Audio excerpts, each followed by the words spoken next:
Not that it feels that way. If anything, the Aventador's party piece, these dramatic gear changes, feel just as violent as ever. What's it like elsewhere? Well, it's a lot like an Aventador actually.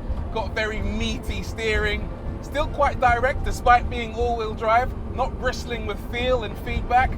This isn't a car you drive with your fingertips, it's more a car you grip onto the steering wheel and pray while shouting, Countach! It definitely feels as solid and as substantial as you'd expect from a car with a carbon chassis.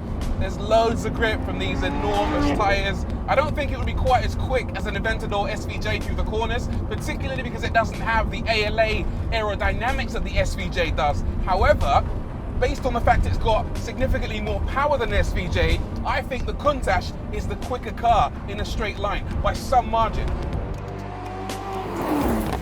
Shout out to the noise as well. Serious plague.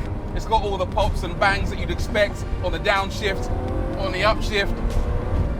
I actually think it sounds a little bit more mechanical than the Aventador SVJ. You can really hear that motor just behind your head. The ICE motor behind your head makes a very significant noise in this car. Even though it's electrified, it still sounds raw.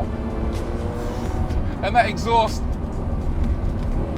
wonderful, wonderful. How do you sum up a car like the Lamborghini Countach? Well, I don't think anything I say particularly matters because they're only making 112 of them. They cost 2.4 million euros each, and they've all been sold. So my opinion, ultimately, is a bit worthless. But for what it's worth, I think they're bloody brilliant.